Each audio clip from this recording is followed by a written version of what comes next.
우리 군이 대북 확성기를 철거했다고 합니다. 우리 군은 지금까지 K-팝부터 북한의 체제 비판 방송까지 다양한 콘텐츠를 대북 확성기를 통해서 송출해 왔는데요. 대북 확성기는 사실상 북한 주민과의 몇 안 되는 소통 수단이자 일종의 심리전 도구였습니다. 그런데 군이 자체적으로 대북 확성기를 없애기로 했다니 무슨 일인지 오늘의 지그라이프와 함께 알아보시죠. 결론부터 말씀드리면 이번 대북 확성기 철거는 이재명 정부가 추진하고 있는 대북 유화 정책의 일환입니다. 이재명 정부는 줄곧 대북 방송이나 대북 전단지 살포에 대해 부정적인 입장을 취해왔는데요. 실제로 이 대통령은 취임 일주일 만인 6월 11일에 대북 방송 스위치를 직접 껐습니다. 당시 대통령실은 이재명 대통령은 오늘 오후 2시를 기해 우리 군이 전방 지역에 설치한 대북 확성기 방송을 중지하도록 지시했다고 밝혔죠. 사실 이 대통령은 대선 때부터 대북 방송 중단을 약속했고 남북 간 긴장 완화를 위해 우리가 먼저 평화의 손길을 내밀어야 한다고 강조하긴 했습니다. 그리고 취임과 동시에 이를 실천한 것이죠. 대통령실도 대북 방송 중단 이후 브리핑을 통해 남북한 군사적 대치 상황을 완화하고 상호 신뢰 회복의 물꼬를 트기 위한 조치라고 평가했죠. 이뿐만이 아닙니다. 통일부는 마치 약속한 듯 전날 대북 전단을 뿌려온 단체들에게 살포 중지를 요청했습니다. 통일부는 입장문을 통해 한반도 상황에 긴장을 조성하고 이 접경 지역 주민의 생명과 안전을 위협할 수 있으므로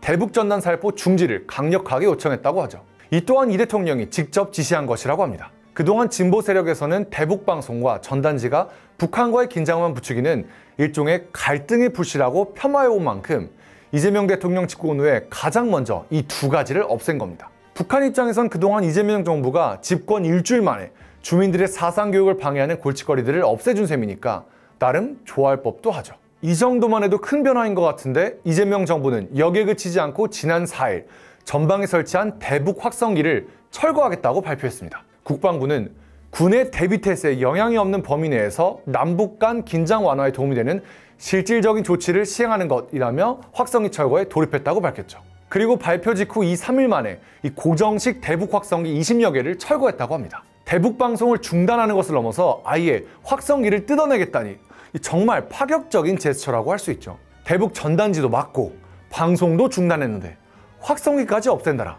북한은 확실하게 평화의 메시지를 주려는 건 알겠는데 왜 이렇게까지 하는 걸까요? 전문가들 사이에선 얼마 전 북한이 한국을 향해 내놓은 첫 공식 입장 때문일 수도 있다는 해석이 나옵니다. 바로 지난달 28일 김여정 북한 노동당 부부장이 조선중앙통신을 통해 조한관계는 동족이라는 개념의 시간대를 완전히 벗어났다라는 제목의 담화문을 발표했는데요. 다들 아시다시피 김여정 부부장은 김정은 국무위원장의 동생이죠. 일단 담화문 한번 보시죠. 김 부부장은 서울에서 어떤 정책이 수립되고 어떤 제안이 나오든 흥미가 없다. 한국과 맞이 앉을 일도 논의할 문제도 없다는 공식 입장을 다시금 명백히 밝힌다.